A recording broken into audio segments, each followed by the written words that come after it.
We're at the bottom of Zion of Base 27b. Now, we concluded the Mishnah yesterday. And the Mishnah has a list of teachings that, at least on the surface, are disconnected. And the Gemara is now in its analysis going to go through step by step, piece by piece, and analyze each one. So as we are in the tractate Sotah, of course, the opening of the Mishnah is the law of the Sotah, related to the law of the Sotah. And then the Mishnah goes on to other things, and all of which are connected, at least on the surface level, because they were all taught and expounded on that day that Rabbi Gamliel proposed as leader, and Letzman Azariah installed, opening up the floodgates of Jewish scholarship, or democratizing scholarship, allowing for anybody to enter the study hall and share. So the first teaching we had in the Mishnah related to the Sotah is the fact that, in the words of the Mishnah,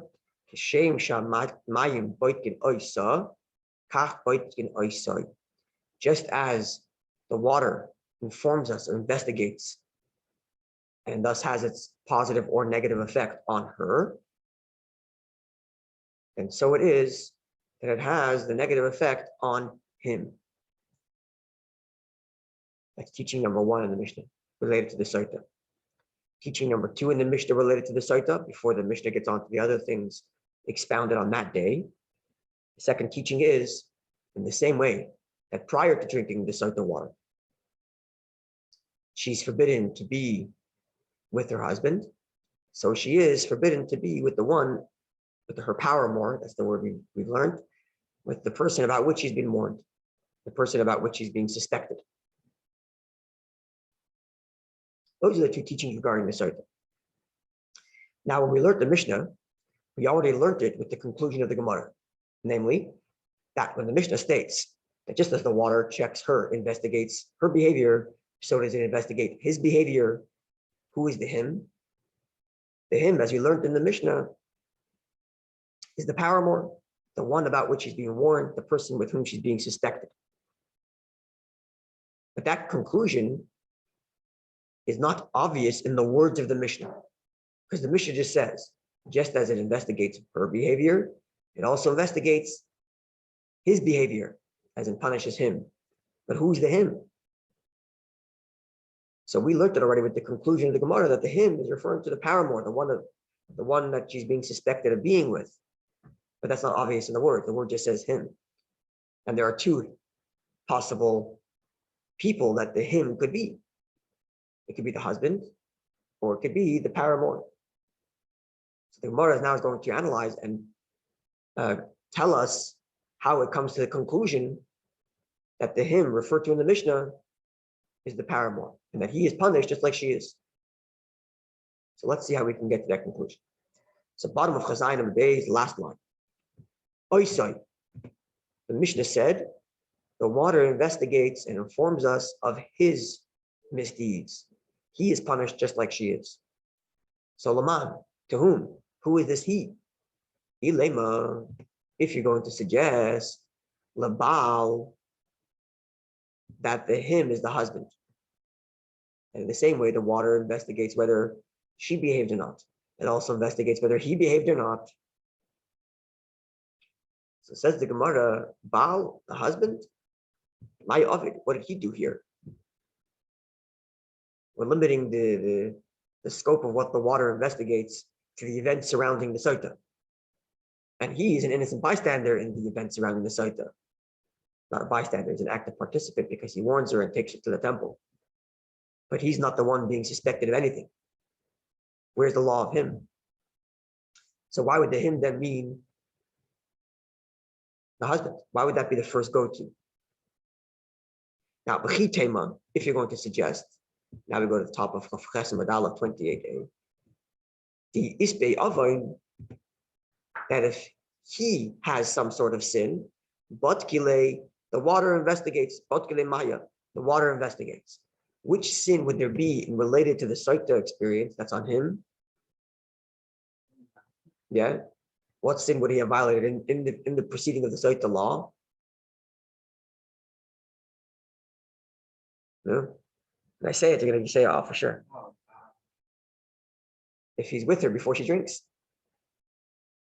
he's allowed to be with her before she drinks the water, right? That's why they send along the two people to accompany them, just in case they want to engage. So perhaps then, the Sotah water that she drinks investigates that he was behaving in the Sotah law, and that he wasn't with her. So says the Gemara, that can't be the case. Why? Because if he has a sin, meaning to say, if he was with her before she drank the Sotah law, the Sotah water, does the water even work for her? It doesn't. They've ruined the Sotah law by being together. That's right. It's part of the Sotah.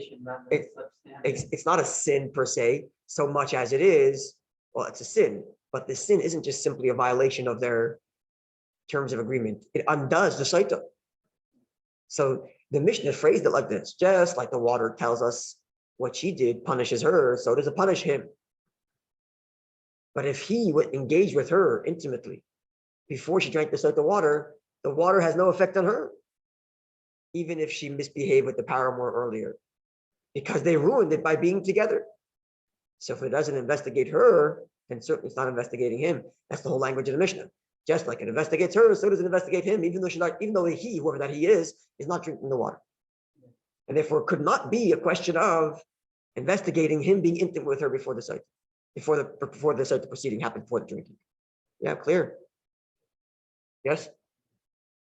Says the Gemara, here's the Mishnaic text, which demonstrates. Hatanya, we learned. The verse reads, "Venika ha'ishma avain, va'ishahi tisa savaina." The verse states, after the Sotah proceeding is done, the verse says that if she is guilty, then the man is clean of all sin, and she bears the burden of her sin. Meaning the husband is clean of all sin, and she bears the burden of the sin. And therefore, the Gemara derives, the Mishnaic text derives, if the husband is indeed clean of all sin, then the water will investigate her. It's Ishto, his wife. If the husband is not free from sin, then the water is not effective on the wife.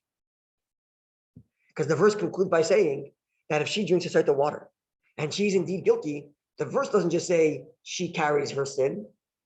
The verse says he is free of sin and she carries her sin, which means if he has a sin to carry, then the water doesn't work on her.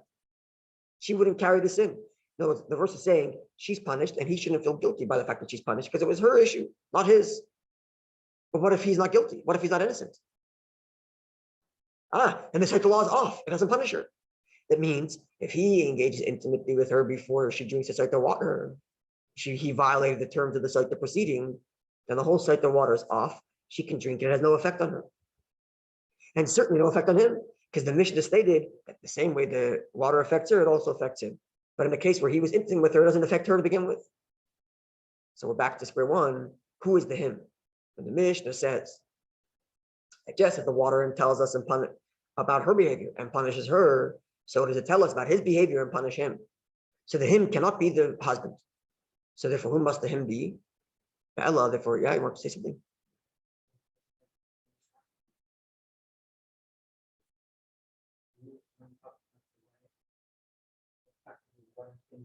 Yeah. And then with that question of whether or not the Sotah waters really work. Yeah. Here's another example. When women may look at this and say, well, it don't really work. But this never came up, this issue of whether it works or not, depending upon whether okay, that's a good question. In other words, maybe the reason why it didn't work is because they were intimate before she drank the water. That's a good point. And then and what do people know that perhaps the sages are sure that that's not going to be an issue because they send these scholars to accompany them. Is it only in that case, or is it he misbehaved with CP or having relations with it? Okay, so that's not here. Yeah. Specifically, we're talking about sin related to the Sotah. Yeah, between the Sotah proceeding, within the Sotah proceeding, right? In other words, the second he takes her, before he takes her to Bezdin to declare that I warned her and the warning was violated, there's no Sotah proceeding. Once it's confirmed in the local Bezdin that this is indeed a Sotah, and he has to take her to the temple from that point forward, they're accompanied by scholars, so maybe the sages aren't worried that this is going to happen. But hypothetically, if it did happen, it would undermine the Sotah, and therefore it can't be his sin that's being investigated. It cannot be his being with her that's being investigated by her drinking the water, because once he is intimate with her, the Sotah water is called off. Even if she drinks it, it's of no effect. Okay. So therefore, Ve'ela, rather, Leboil. Therefore, the him referred to in the Mishnah, and the Mishnah says that just as the water investigates her misbehavior and punishes her, so does it investigate his misbehavior and punish him. The him here is the paramour. The woman, the man with which she suspected. Meaning, if she is guilty, which means behind closed doors, until this point, we don't know what happened behind closed doors, right? Which is why she's a Sotah.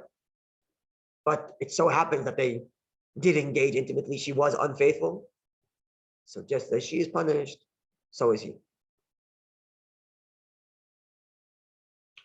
The Gemara asks, if that's the case, then the phrasing of the Mishnah seems strange. How's that? I mentioned before that the Mishnah has two laws regarding the Sotah at the beginning of the Mishnah. The first is the law we just mentioned. And the same way the water has the punishing effect on her, so does it have the punishing effect on him, whoever that him is. Now we're assuming that the him is the paramour. The next law in the Mishnah is that the same way she is forbidden to be with,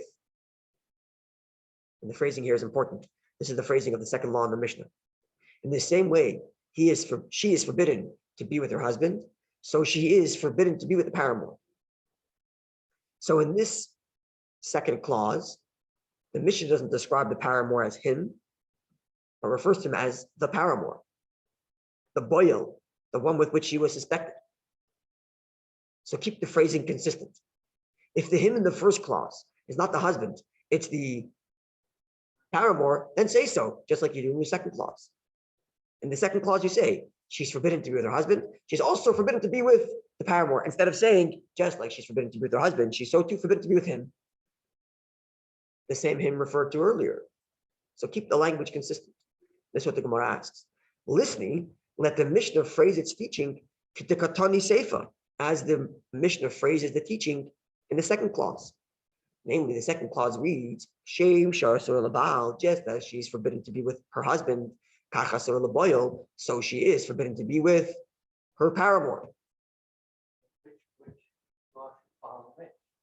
Either way.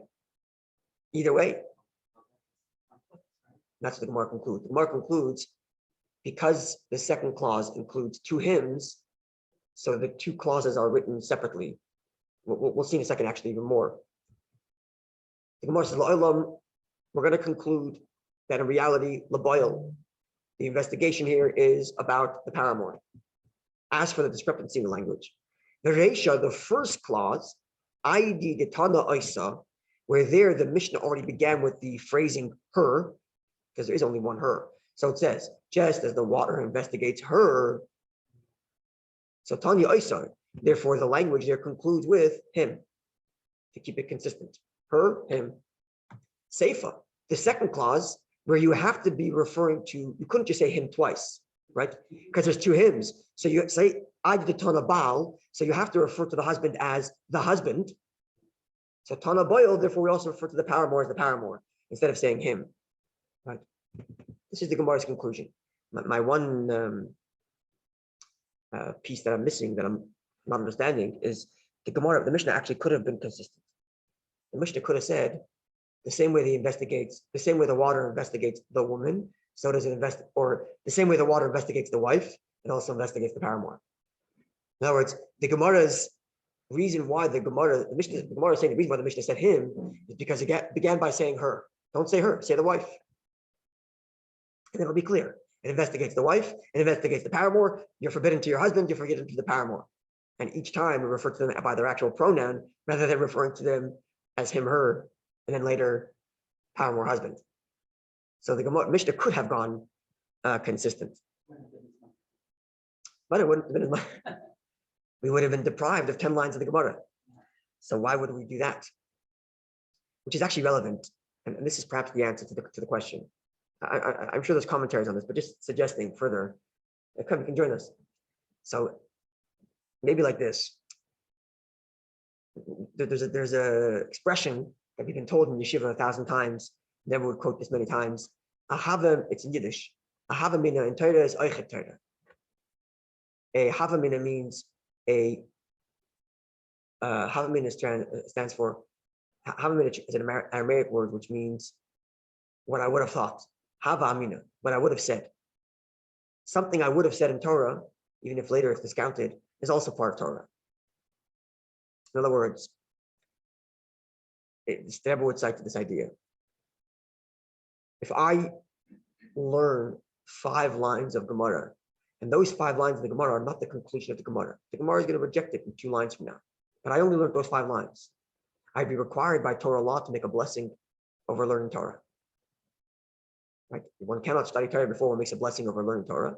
We do it in the morning as part of our blessing ritual. It's already baked into our prayer service, but it's really a blessing over mitzvahs, just like before you light Hanukkah candles, you make a bracha on the Hanukkah candles. Before tefillin, you make a bracha on tefillin. So before you learn Torah, you make a bracha on the Torah. We say it in the morning, right?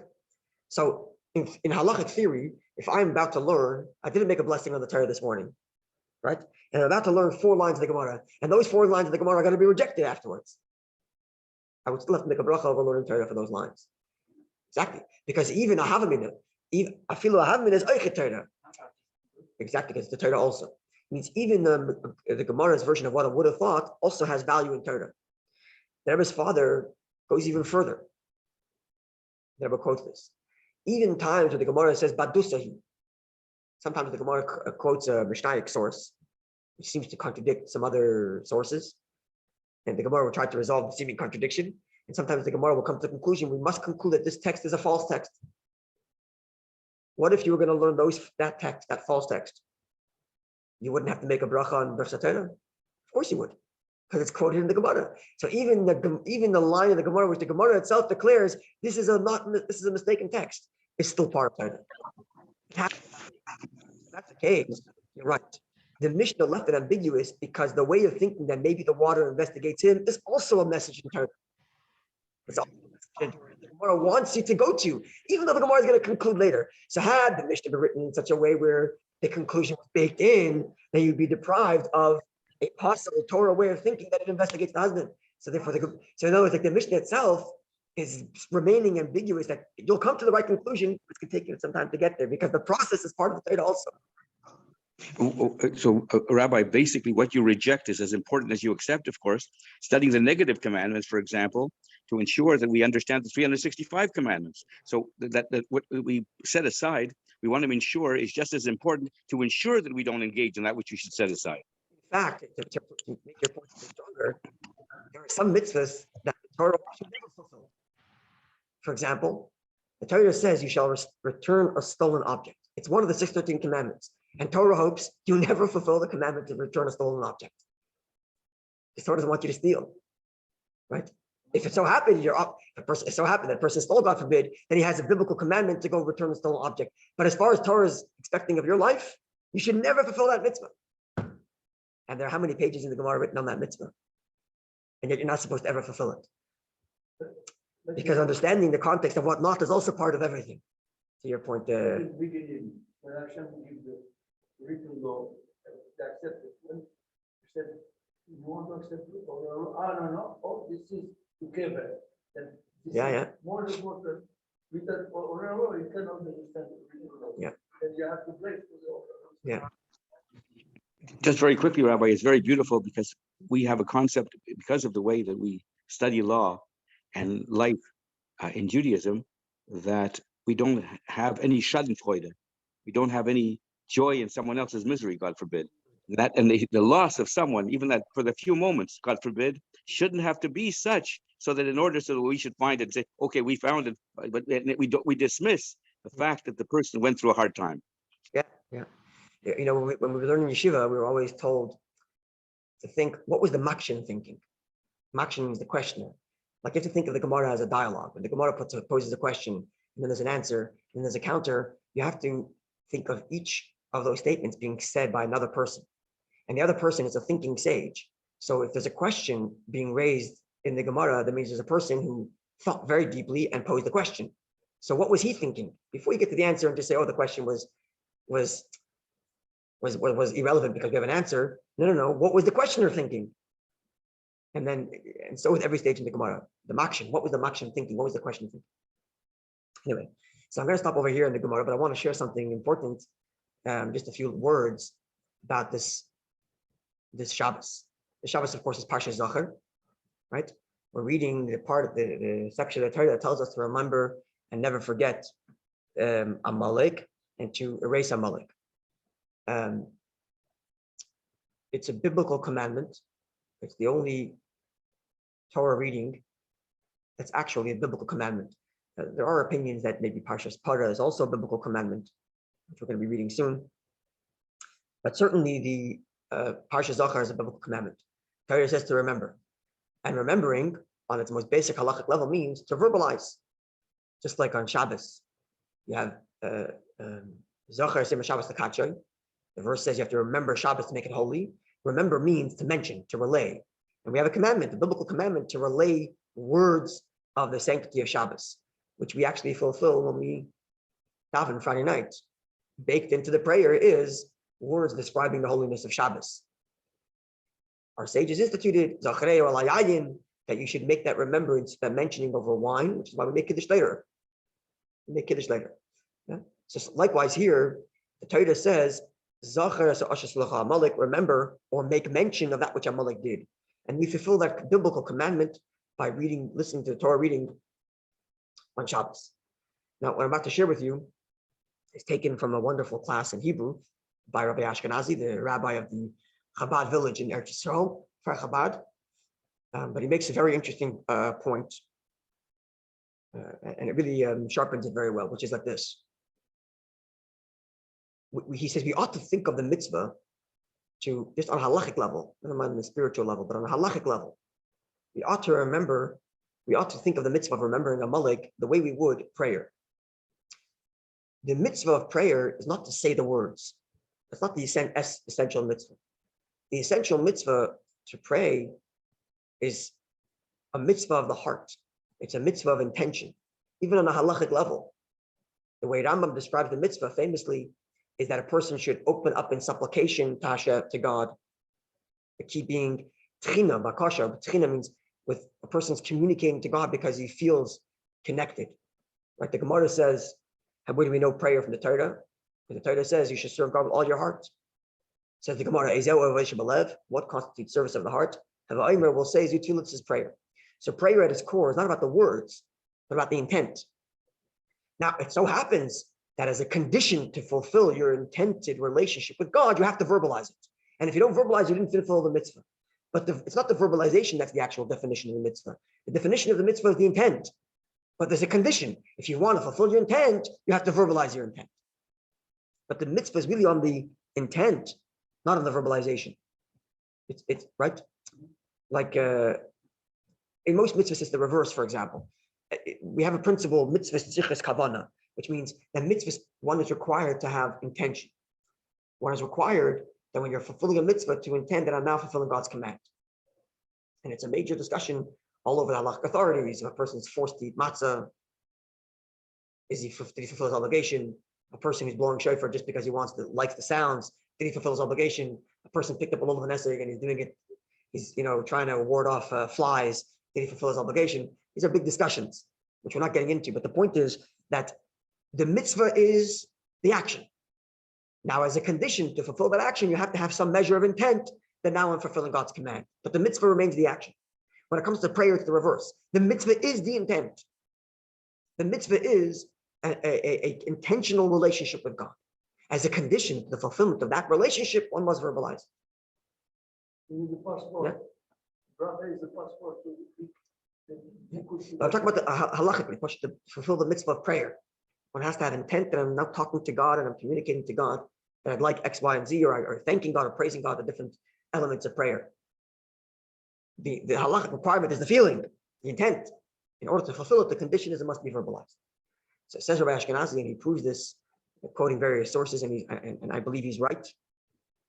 not mutton of Ashkenazi's level, but that the main mitzvah of remembering Amalek is the intent, understanding who Amalek is, why it's a continuous battle and struggle. Amalek being the person who cooled down the Jewish people were flying high. They just came out of Egypt with miracles and this and that. And comes this country, this nation, with no rationale. It's not expansionist. It's not because Amalek is not trying to expand its territory, not trying to ward off an invasion. The Jews had no intent of invading Amalek. And preemptively, irrationally attacks the Jewish people just to demonstrate the point. It's okay to attack a Jew. It's okay to attack a Jew. That immortal, till Mashiach comes, that immortal notion of anti-Semitism, just because we don't have to care for the Jew. That's Amalek at its core. And understanding that and remembering that, that's the mitzvah. As a condition for that mitzvah, it must be verbalized in the reading of the Torah. So we should know this then, as we come this week to fulfill the command. First of all, we should know that the Alter Rebbe writes, the Magen Avraham writes, that the primary way to fulfill the mitzvah is by hearing Parshas Zachor the Shabbos. If one cannot, for whatever reason, then Purim morning, when they read the Torah Purim morning and they read the story of Amalek from Bashalach, at least it's not the best case scenario, but if it's not possible to hear the Shabbos, then one can hear it. One can fulfill the obligation by hearing not the Megillah, the Torah reading on the morning of Purim, Shalach. I actually even saw an opinion which says you can fulfill the obligation from hearing the Megillah, but that's really 2 steps removed. The primary way is to hear the Torah this week, Parshas Zachor, and to have that intent, as is the mitzvah, remembering the immortal anti-Semitism that exists in this world. With all, and especially if one learns Chassidus and learns what the spiritual message of Amalek is, it's certainly an internal battle. If a person cannot make it this week, the second best case scenario would be to hear the Torah reading in the Purim morning. There are those who disagree with the Magen Avraham. I think the Mishnah Berurah writes that one cannot fulfill his obligation on Parshas Shalach, if I remember correctly. But certainly in Chabad, the custom is that if you can't hear it on Shabbos, at least hear it on Purim morning. And this is true for women as well. It's an obligation for women too, at least according to many opinions, it's a biblical obligation for women as well. Okay, it's a wonderful Shabbos. May we indeed merit that day when God promises, that I will remove all your enemies, we'll settle happily in our land of Israel, and then we won't have to contend with Amalek anymore, not internally and not externally. Yeshua, Rabbi. God bless you. Give Shabbos all the very best to all of you. Yeshua, all the very best to you. Thanks you all.